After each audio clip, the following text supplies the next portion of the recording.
Salut, c'est Jean. Alors aujourd'hui dans cet enregistrement, je voudrais te montrer comment intéresser les gens à du contenu sérieux sans devoir faire le clown et sans devoir faire de montage choc, notamment quand tu fais de la vidéo. Donc comment faire finalement des vidéos, des audios ou des articles simples de pédagogie et qui marchent pour tout le monde. C'est-à-dire, t'as pas besoin d'avoir, moi, ce que j'appelle une tête à clic, c'est-à-dire t'as pas besoin d'avoir une tête, voilà, qui passe bien à l'image. T'as pas besoin d'amuser la galerie, les gens et tout. T'as pas besoin de faire du jeunisme. Non, tu vois, enfin, c'est le gros problème qu'ont beaucoup d'experts. Si toi, tu es un expert ou un passionné, c'est-à-dire, il y a un sujet vraiment qui t'intéresse, sur lequel tu aimerais construire ton activité ou autour duquel tu as déjà construit ton activité, mais aujourd'hui, tu galères un peu et t'aimerais avoir de meilleurs résultats. Le problème qu'on a souvent, c'est que tu vois, il y a tous ces gens de bonne volonté qui ont un beau message à faire passer, à transmettre, qui ont des belles idées, des bonnes méthodologies, des bonnes techniques. Simplement, ils créent des vidéos ou des contenus qui sont juste chiants et qui donnent pas envie aux gens. À côté d'un gamin de 12 ans qui fait le guignol sur YouTube, bah toi, ta vidéo, elle va pas marcher. Alors, donc attends, j'arrive plus à parler ce matin. Alors, si t'arrives pas à intéresser les gens à des informations sérieuses, c'est le gros problème. Le gros problème qu'on a aujourd'hui, c'est ça. Dans notre métier à nous, de formateurs, de marketeurs, de conférenciers, de coachs, d'auteurs, c'est d'intéresser les gens à des informations sérieuses dans un monde et sur des plateformes qui sont faites pour le divertissement. Voilà, c'est ça notre problème. Et avec du contenu de qualité, c'est difficile d'avoir de l'impact. On a tous été tentés à un moment ou à un autre, moi aussi je suis passé par là, tout le monde est passé par là, de faire du contenu, j'ai envie de dire même clownesque, tu vois, plus rigolo, plus divertissant pour pouvoir enfin faire en sorte que ça fonctionne. Et le fait est que si tu fais ça, ça va fonctionner sur les vues. Moi, ça m'est arrivé même récemment, ça fonctionne très bien sur les vues, mais derrière, c'est pas les bonnes personnes que tu vas attirer. Mais si tu continues à faire juste du contenu d'expert avec des infos de qualité, le problème, c'est que tu le sais, si tu démarres aujourd'hui, tu fais des vidéos par exemple sur YouTube ou ailleurs ou un podcast et tu fais juste de l'info sérieuse et tu viens de démarrer avec 0 vues, bon bah tu vas peut-être faire 30 vues au bout d'un trimestre et puis peut-être 50 vues à la fin de l'année. Enfin tu vois, il manquera toujours quelque chose. Et c'est le gros problème qu'ont tellement de créateurs qui sont des gens qui ont tellement de choses à transmettre, qui ont tellement de valeur à donner aux gens, mais qui n'y arrivent pas parce que avec du contenu de qualité, du contenu informatif de qualité, c'est difficile d'avoir de l'impact. Et le problème de YouTube et le problème des autres plateformes, c'est pareil, c'est que c'est le plus, entre guillemets, dans ta face qui fonctionne. C'est-à-dire les trucs dans ta face, tu vois, les trucs, waouh, et tout, on va tous mourir, enfin, je te fais pas de dessin, tu sais comment ça fonctionne. Bon, c'est les trucs souvent même les plus idiots qui fonctionnent. Ça veut pas forcément dire qu'il faut faire de l'idiot pour que ça marche. Mais du coup, on a toujours cette tension entre, d'un côté, on sait que les trucs idiots fonctionnent, et d'un autre côté, nous, ce qu'on a envie de faire passer comme message, c'est pas des trucs idiots, tu vois. Donc on fait comment à un moment, tu vois? Il y a plein de gens qui sont tellement bloqués par ce, tu vois, par ce dilemme-là en fait, et qui n'arrivent pas à s'en sortir, parce que s'ils font du beau contenu sérieux avec de la belle méthode, des belles informations et tout, jamais ça marchera. Jamais ça marchera, ils vont rester invisibles et tout, ça marche pas, c'est tellement dommage. Regarde, il y a toutes ces toutes petites chaînes, par exemple sur YouTube, que personne ne connaît, et sur lesquelles la vraie info se trouve. Je veux dire, l'info, il est là, parce que c'est des gens, sont des purs, sont des vrais, ces gens-là. Ils sont là juste pour partager leurs infos, ils sont pas là en mode on va tous mourir et tout. Le problème, c'est que vu qu'ils sont pas en mode dans ta face, il y a personne qui regarde leur truc. Et si toi, tu as ce problème-là, t'as peut-être essayé de t'en sortir par plusieurs moyens. Mais ces moyens-là, bah, ils ont pas donné de résultats, ou t'as pu constater probablement qu'ils sont pas les bons. Le premier, c'est ce qu'on appelle le jeunisme. Ça veut dire si tu as mon âge, par exemple, ou si tu es plus âgé que la plupart de l'audience de YouTube, c'est qu'aujourd'hui, c'est beaucoup de pré-ados, d'ados et de très jeunes adultes sur YouTube. Enfin, l'essentiel, quand t'as une vidéo qui fait beaucoup de vues, il faut que ça appelle. Enfin, si tu veux faire beaucoup de vues, il faut appeler à ce public-là. Et donc, t'as des personnes qui vont avoir 35, 40 ans, qui vont faire du jeunisme, c'est-à-dire qu'ils vont se déguiser en jeunes. Bon, je te fais pas de dessin, on en connaît tous, enfin, il te suffit de regarder dans tes recommandations YouTube. Donc, qui se déguisent en jeunes, qui reprennent les codes un peu des ados ou des post-ados ou des, voilà, enfin, tu vois un peu le truc. Bon, le problème de ça, c'est que ça fait fuir les vraies personnes. C'est toujours le problème qu'on a. Ça fait fuir les gens qui pourraient être tes vrais clients. Parce que c'est toujours le même problème, en fait. C'est-à-dire que, d'un côté, tu peux attirer une audience plus large en faisant du jeunisme, Mais d'un autre côté, la vraie audience, c'est-à-dire les personnes qui sont les plus intéressées ou qui vont être les plus impliquées ou qui ont de l'argent à dépenser aussi dans tes produits, parce que quand on a 12 ans, on n'a pas d'argent. Hein. C'est pas les professionnels qui vont être... Au contraire, tu vas faire fuir les professionnels, les gens les plus impliqués, les geeks de ta thématique en faisant ça. C'est ça le problème. Et donc du coup, c'est bien si on veut faire des vues pour faire de la vue. C'est-à-dire ça, c'est bien le jeunisme. Si tu veux gagner ta vie avec de la publicité sur tes contenus, si tu veux gagner ta vie avec des partenariats, des sponsorships, des trucs comme ça. C'est-à-dire qu'on s'est basé sur l'audience, sur le nombre de vues. Mais quand tu veux gagner ta vie avec des formations, avec de l'accompagnement, avec ce genre de choses, tu peux pas faire du jeunisme. Parce que tu vas faire fuir, tu vas peut-être avoir des vues, mais tu vas faire fuir les personnes qui sont les mieux positionnés pour devenir tes vrais clients. Ça serait dommage quand même. Alors, il y a une autre option que moi j'ai faite à plusieurs reprises, mais je l'ai faite plus parce que ça m'amusait qu'autre chose, mais j'ai pu constater les résultats, donc je peux t'en parler, c'est le lifestyle, ce qu'on appelle le lifestyle. Ça veut dire montrer ton quotidien et tout. Bon, moi je l'ai fait, je ressors d'une période, tu sais, de temps en temps, quand j'ai des projets particuliers, je fais une période comme ça où je fais un peu des vlogs, où je montre un peu mes journées et tout. Je l'ai fait aussi quand j'étais en Asie. Ça a été 2 périodes pendant lesquelles j'ai eu un afflux d'audience, c'est-à-dire beaucoup de nouvelles personnes. Le problème, c'est que ces personnes-là, encore une fois, alors là, tu fais pas fuir les gens. Quand tu fais ça, tu fais pas fuir tes vrais clients, mais les gens qui viennent, la plupart des gens qui viennent, sont des gens qui n'achèteront rien, qui ne sont même pas intéressés par ton sujet, par le fond de ton sujet, et qui sont plus là pour te mettre des bâtons dans les roues et te casser ton moral avec des commentaires atroces. Et puis j'en ai même eu qui sont venus chez moi, enfin quasiment venus chez moi. Enfin, les gens sont complètement dingues, fous. Enfin, ça rassemble des gens qui sont pas les gens que on a forcément envie d'avoir quand on est un expert ou quand on connaît un sujet et qu'on veut transmettre des choses. Voilà. Ben maintenant, ça marche pour faire décoller un truc. Ça marche et ça fonctionne vraiment. Mais le problème, c'est quoi? C'est d'essayer de mélanger. Et ça, je l'ai fait à plusieurs reprises. D'essayer de mélanger le lifestyle, c'est-à-dire montrer ton quotidien, avec l'information. On peut le faire de façon séparée. Mais si tu commences, moi je l'ai fait, je te parle en connaissance de cause que je l'ai fait pendant plus de 2 ans, de montrer mon lifestyle et en même temps de transmettre de l'information. Le problème, c'est que les deux choses ne parle pas, tu vois, c'est-à-dire que quand on est en train de regarder la journée de quelqu'un, on n'est pas dans le mindset d'écouter des conseils sérieux, tu vois. Alors que quand on est posé sur quelque chose de très sérieux, de 1, 2, 3, 4, 5, ou encore mieux de l'audio ou des choses comme ça, forcément ça attire pas les foules, mais pour les personnes qui sont intéressées par le sujet, ça va leur permettre d'aller beaucoup plus loin. Et c'est ça qui va te permettre d'avoir le plus de résultats. Malheureusement, ça permet pas de faire décoller un truc. Bon. Donc le jeunisme, c'est la première fausse solution. Le mélange avec le lifestyle, c'est la deuxième fausse solution, ou en tout cas la solution qui résout pas tous les problèmes. Et puis la troisième mauvaise solution, c'est bien entendu de se limiter à faire du contenu qui est aride, c'est-à-dire du contenu qui est uniquement informatif. Tu as peut-être essayé de le faire déjà, tu racontes ton truc, tu fais passer ton message, tes techniques, tes méthodologies, bon bah tu le vois bien. Le truc, ça parle pas aux gens parce que c'est juste trop aride, c'est pas assez, voilà, qui clignote de pas. Enfin, il y a pas assez de fascination, c'est plutôt ça. Tu vois, ça fascine pas les gens, voilà. Donc du coup, ils regardent pas, voilà. Et ce qui est bien dommage. Moi, je t'imagines pas le nombre d'infos que je chope sur des trucs mais microscopiques que personne ne connaît justement, qui décollent pas. Surtout aux États-Unis. Pourquoi? Parce que les chaînes mainstream et les sites mainstream, c'est pas là où tu trouves l'info. C'est le plus petit dénominateur commun. C'est fait pour faire de la vue. Donc c'est jamais là où tu trouves les infos spécialisées, etc. Donc moi, je suis bien content que ça se passe comme ça. Parce que moi, j'ai trouvé des infos, mais géniales, gigantesques. Et je les trouve, ça fait quand même plus de 10 ans maintenant que les sites que je suis sont des sites qui sont connus par... je sais pas, juste peut-être un petit millier de personnes, tu vois, c'est pas des trucs mainstream. Pareil pour la plupart des livres que je lis sur le business, sur la persuasion, sur ce genre de trucs, ce que j'ai lu au fur et à mesure des années. Bon, bref, ce dont tu as vraiment besoin si tu as ce problème-là, c'est d'une méthode pour captiver les gens, pour vraiment les captiver et les fasciner, pour des concepts, des infos qui sont sérieuses. Des trucs où on n'est pas là pour faire le clown, c'est-à-dire des méthodologies, des infos, des techniques, faire en sorte de captiver et de fasciner les gens autour de ça, et uniquement autour de ça, c'est-à-dire sans avoir aucun artifice autour. Sans avoir aucun artifice autour. Et comment est-ce qu'on fait ça? Alors, on peut faire ça, il y a plein de méthodes pour le faire. Il y a l'une des méthodes qui s'appelle le pacing and leading, qui vient de la PNL, de la programmation neurolinguistique.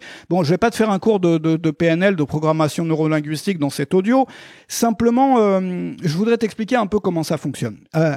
il y a des gens qui se sont rendus compte, bon, il y a plein de trucs qui sont un peu à la mort moelle dans la PNL, il y a aussi quelques petites choses, il y en a 2 ou 3 qui sont juste énormes en termes de persuasion, en termes de pédagogie, en termes de tout ce que tu veux, enfin que moi j'ai réutilisé, adapté un petit peu à ma sauce.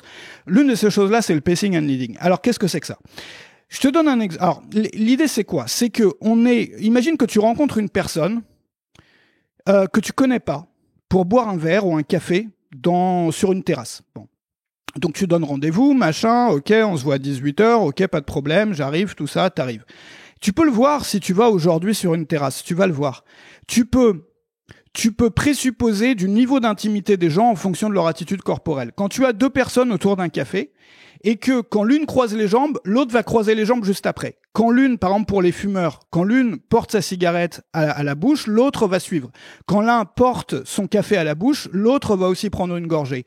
Quand l'un enlève ses jambes qui étaient croisées, c'est-à-dire décroise les jambes, l'autre décroise les jambes. Quand l'un met son corps, tu vois, penche son dos contre le dossier de la chaise, l'autre va pencher son dos. Quand on repère ce genre de connexion, souvent on a affaire à des gens qui se connaissent très bien, entre lesquels il y a une relation, tu vois, ça peut être une relation d'amitié, mais c'est parfois une relation aussi de couple. On sait si c'est un couple que c'est un vieux couple. C'est des gens qui se connaissent bien, qui vivent ensemble probablement depuis des années, etc. Maintenant, imagine qu'une personne passe un entretien d'embauche. Sur un entretien d'embauche, on voit beaucoup moins ça. Enfin, on le voit même pas du tout. Souvent, on a 2 attitudes corporelles qui sont extrêmement différentes. Le patron ou le recruteur qui va être en mode un peu, je suis sûr de moi, je suis chez moi. Tu vois, il est sur son territoire, il a le dos penché sur la chaise, en arrière, tout ça. L'autre, il se tient bien droit, il croise surtout pas les jambes, il est un peu guindé, etc. On a une différence notoire d'attitude corporelle entre les 2 côtés. D'accord ?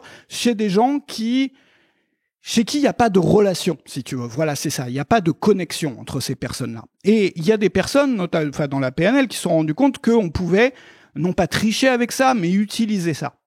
C'est-à-dire qu'on pouvait manufacturer, si on peut appeler ça comme ça, la relation ou le côté induit ou inconscient de la relation. C'est-à-dire impliquer quelque chose de beaucoup plus profond, mais de façon artificielle. Et comment est-ce qu'on fait ça ? On va faire la même chose que ce vieux couple. C'est-à-dire qu'on va parler à l'inconscient de la personne, en fait, sans lui parler, tu vois, on peut dire ce qu'on veut, mais inconsciemment, on va lui montrer, on va déclencher la même réaction chez cette personne-là que la réaction qu'elle aurait avec quelqu'un avec qui elle aura eu une relation de longue date. Ça veut dire que lorsqu'elle va croiser les jambes, je vais croiser les jambes. Lorsqu'elle va ceci, je vais faire cela. Il s'agit pas de faire l'effet miroir parce que ça peut devenir ridicule, hein. Attention. Il faut le faire de façon soft, de façon, tu vois, légère, pas à tous les coups, etc. Et de temps en temps, tu vas tester un changement d'attitude pour voir si la personne te suit. C'est-à-dire que tu l'as fait, et tu vas maintenant tester. Tu prends ton café, tu bois une gorgée, tu regardes si la personne prend aussi une gorgée. Tu croises tes jambes, tu regardes si elle croise aussi les jambes. Et à partir du moment où la personne te suit, ça veut dire que c'est bon. Et que là, tu peux devenir force de proposition, tu peux proposer des choses et que tu as beaucoup de chances que quand tu proposes des choses, la personne veuille te suivre, veuille aussi aller avec toi sur ces choses-là. Et si la personne ne te suit pas, dans ce cas-là, ça veut dire que tu n'as pas assez fait la première partie qui est le pacing, c'est-à-dire se mettre au même rythme que la personne. En fait, c'est une question de synchronisation. C'est comme quand tu synchronises un accessoire, tu vois, électronique ou autre chose à un autre. Si la personne te suit pas, c'est que la synchronisation s'est pas encore opérée.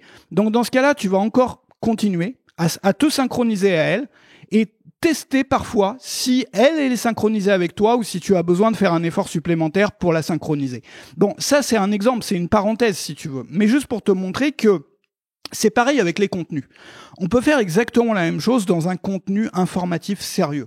Comment est-ce qu'on fait ça ? On commence par créer un rapport, une relation au début. On commence par utiliser, moi j'utilise clairement quasiment texto dans certains de mes contenus, les contenus les plus importants pour la persuasion, une première partie, enfin non, c'est une deuxième, enfin c'est pas la toute première partie, mais c'est une grosse partie de la première moitié si tu veux du contenu qui va consister à installer ce rapport, cette relation, qui permet de faire en sorte que la personne va être fascinée, mais même pas par l'information que je vais lui donner parce qu'elle est même pas encore arrivée, mais par l'empathie que enfin c'est même pas de l'empathie, ça va bien au-delà de l'empathie, c'est des choses qui sont pas visibles si tu veux ou pas audibles quand tu écoutes juste le contenu, mais qui font en sorte qu'on a un résultat derrière qui est bien plus important en termes de transformation, de vente et tout, mais pas seulement, ça c'est des résultats à court terme, des résultats en termes de tu vois, d'obtenir des fans, des gens qui vont te suivre pendant des années, qui vont être vraiment à fond dans ton truc et qui sont tombés comme ça par hasard sur une vidéo informative. Et ça, tu peux le faire uniquement sur de l'informatif. C'est-à-dire, quelqu'un qui fait juste de l'informatif peut, avec ce type de méthode et ce type de technique, une personne qui fait que du contenu ultra sérieux dans lequel il montre pas sa vie, il fait pas le clown, il fait pas le guignol, juste en utilisant ça, peut créer de la fascination. Peut vraiment transformer des inconnus en vrais fans, en personnes qui sont waouh à fond et tout, qui veulent tout avoir chez toi, qui veulent suivre tous tes contenus. Alors que t'as rien montré de visuel, alors que t'as fait le clown sur aucun de tes trucs. Et ça, c'est très difficile à obtenir ce genre de résultat lorsqu'on donne juste de l'info sérieuse. C'est quasi impossible, c'est même impossible sans avoir ce type de méthode-là. Parce que comment tu veux fasciner les gens avec 1, 2, 3, 4, 5, étape 1 on fait ça, étape 2 on fait ça, étape 3 on fait ça, c'est chiant pour les gens. Ça marche pas comme ça. Il faut que tu les amènes dans une histoire et une histoire qui les concerne eux. Donc, premièrement, montrer qu'on est en empathie totale. C'est-à-dire créer cette relation, cette synchronisation avant d'amener ces idées et avant d'amener cette technique. Donc, vraiment, créer cette synchronisation. Et on peut créer cette synchronisation notamment en lui faisant part de la façon dont on comprend ses galères à la personne, ses angoisses, ses frustrations, ses colères aussi parfois. C'est-à-dire quand tu as une partie de ton contenu dans lesquelles tu lui parles, tu vois, avant toi d'amener tes choses, avant de prendre le lead sur la relation, avant d'être force de proposition, non, avant de bien installer la synchronisation et donc de lui montrer que de décrire vraiment ses galères, ses problèmes, ses angoisses, ses peurs, ses frustrations. Et si je te décris tes peurs, tes angoisses, tes frustrations, tes galères, tes problèmes, les choses qui sont pénibles pour toi, les choses que tu fais tous les jours, t'en as marre, t'en peux plus, t'aimerais bien en sortir mais t'y arrives pas, et que je te montre que je comprends ça. Et peut-être même que j'arrive à l'expliquer, tu vois, ou que toi, si tu parles à ton audience, tu arrives à mettre des mots sur ces galères qu'ils ont, mais des mots beaucoup plus forts que les mots qu'ils mettent. C'est-à-dire que tu arrives mieux à l'expliquer que eux-mêmes se l'expliquent à eux-mêmes. Est-ce que tu crois pas qu'après, ils vont te suivre sur les explications que tu as racontées derrière? Est-ce que tu crois pas qu'après, ils vont être fascinés, ils vont écouter avec les oreilles grandes ouvertes toutes les propositions que tu as à leur faire derrière en termes d'information, de technique, de méthode? Alors que si tu avais commencé par la méthode froide, par la technique froide, par le machin froid, qui est-ce qui serait resté pour regarder ton machin plus de 30 secondes? Personne, ou pas grand monde. Donc, l'une des clés, elle est là. Quand on veut vraiment faire du contenu sérieux et informatif, c'est une question de structure. Donc, on commence par montrer qu'on est en empathie. Et puis, on passe du temps à décrire ses problèmes aussi bien ou mieux que lui-même ne les décrirait. Voilà. Et uniquement lorsqu'on est en synchronisation, c'est-à-dire évidemment, on n'est pas en live par rapport à la personne vu qu'on enregistre ou qu'on écrit le contenu, parce que là, c'est valable aussi à l'écrit. Mais une fois seulement qu'on pense qu'on a cette synchronisation, à ce moment-là, et seulement à ce moment-là, on va proposer des méthodes, des solutions, des informations, etc. Donc en fait, si tu veux, il y a 3 étapes finalement. Les 2 étapes desquelles on a parlé là, c'est l'empathie, et ensuite proposer une solution, donc empathie et solution, mais jamais la solution avant la synchronisation issue de l'empathie, c'est-à-dire que l'empathie nous sert à créer cette synchronisation avec la personne. D'ailleurs, ça, c'est un truc qu'on peut faire aussi dans la vie de tous les jours, partout. Ça permet d'être humain, finalement. Enfin, c'est ça vraiment qui permet de pas arriver comme un cheveu sur la soupe et d'imposer ses trucs. Non. Montrer à la personne qu'on la comprend, qu'on peut se mettre dans ses pompes, qu'on arrive à voir le monde à travers ses lunettes à elle. Et ensuite, et seulement une fois qu'on sent que la synchronisation a été effectuée, on apporte la solution. Donc, les 2 étapes, c'est empathie-solution. On peut rajouter une 3e étape qui est de capturer l'attention. Donc, on commence par capturer l'attention avec quelque chose d'un peu fort, mais qui peut prendre une seule phrase. Ensuite, on passe direct sur l'empathie et ensuite, et seulement ensuite, on apporte la solution. Donc, attention, empathie, solution. Alors, bien entendu, c'est difficile de refaire ça à chaque fois que tu fais un contenu. Surtout si tu fais beaucoup de contenu, tu fais des vidéos, des articles, tu fais des mailings, tu fais des formations, tu fais tout ça. Bon, c'est difficile de réinventer la roue à chaque fois, de se mettre là-dedans à chaque fois. Enfin, je veux dire, il y a un moment, c'est pas possible. Bon, on sait que ça fonctionne, mais on peut pas le faire à chaque fois. Et puis en plus, on peut pas réinventer la roue en le faisant à la main, entre guillemets, à chaque fois. Et puis en plus, ça, ce que je t'ai montré là, c'est juste un tout petit détail du système duquel tu as besoin si tu veux créer du contenu qui fascine les gens tout en étant sérieux. Voilà, du contenu d'expert qui vraiment a un impact sur les gens. Ça, c'est juste un détail. Attention, empathie, solution, c'est l'une des choses qu'il faut savoir, qui est importante, mais c'est pas tout.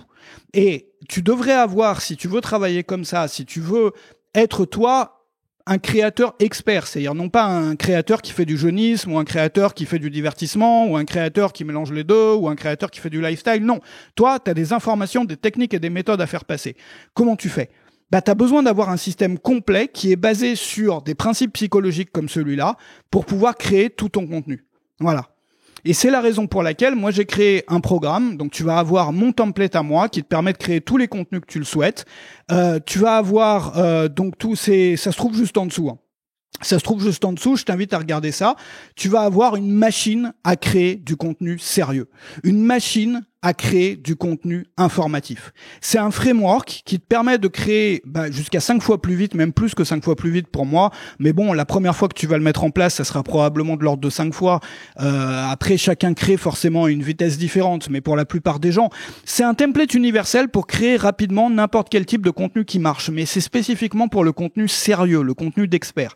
Donc pour les vidéos, pour les mailings d'un lancement de produit, pour des articles, pour des podcasts, pour des modules de formation, tu n'as plus jamais besoin de réinventer la roue à chaque fois. Il te suffit de remplir des blancs. Tu n'as plus besoin de copier ni de t'inspirer des autres non plus. Tu peux créer du contenu unique à la volée. Tu vas avoir une méthode de travail qui est 5 fois plus rapide. Ton métier devient un jeu d'enfant parce qu'il te suffit de remplir une fiche à chaque fois. Tu peux enfin faire partie des gros créateurs de ta thématique, c'est-à-dire les créateurs les plus prolifiques qui sont toujours ceux qui travaillent avec méthode, ceux qui ont les bons outils. Et ta force de frappe est multipliée par 5 à 10, c'est-à-dire tu peux créer beaucoup plus de contenu, mais ce contenu, surtout, tu peux enfin t'en sortir en tant que créateur expert. C'est ça le but derrière. C'est que on arrête de vouloir devenir des clowns, en fait, parce que tu vois, le problème, c'est qu'il y a toujours, moi je le sais parce que je suis passé par là, donc je te parle d'expérience. On a toujours ce conflit entre devenir un clown pour faire de l'audience et faire des trucs sérieux pour parler aux gens qui achètent vraiment ou qui sont mes vrais fans ou les gens qui m'intéressent, que j'aimerais rencontrer dans la vraie vie, en fait. Et on n'arrive pas à en sortir de ce truc-là tant qu'on trouve pas des solutions, tant qu'on n'a pas une méthode qui nous permette de créer facilement du contenu fascinant qui soit sérieux. Et non seulement il faut pouvoir le créer simplement, mais il faut pouvoir répéter l'opération plusieurs fois par semaine pour tous les contenus que tu crées finalement. Le problème de ça, c'est que si on doit encore une fois réinventer la roue à chaque fois, se demander, voilà, et donc il faut que je crée une synchronisation avec la personne, donc par où je commence, ensuite je fais quoi ? Le machin, il va prendre déjà 1 heure rien qu'à préparer, tu vois, on n'a pas fini. Alors que là, en l'espace de je sais pas, 3-4 minutes, ça y est, tu remplis des blancs, tu vas avoir le template, le framework exact que j'utilise à la maison. Et il y a une formation aussi à côté qui t'explique comment l'utiliser. Parce que, tu vois, si je te donne juste le framework, tu vas pas savoir comment l'utiliser. Donc, tu vas avoir tout ça, tu vas avoir les mêmes outils que moi pour créer ça. Et c'est une nouvelle ère qui commence pour toi, si tu veux créer autour de choses sérieuses, finalement. C'est une nouvelle ère qui commence, c'est un nouveau départ, c'est un nouveau, voilà, on part sur quelque chose de nouveau dans lequel on a résolu enfin tous ces problèmes-là, tu vois, et on peut enfin vivre de contenu sérieux, on peut enfin captiver, fasciner les gens sur du contenu sérieux, et on arrête d'être chiant, tu vois, je veux dire, on peut transmettre des infos sans être chiant. Simplement, encore une fois, le problème, c'est de pouvoir le faire rapidement. Voilà. Donc ça, c'est la clé, c'est la seule chose de laquelle tu as besoin aujourd'hui pour avoir une activité basée sur du contenu d'expert, c'est-à-dire un message que tu veux transmettre, des infos, des techniques, etc. Tu l'as compris. Tout ça, ça se trouve juste en dessous. Je te retrouve là-dessus. Salut chez toi.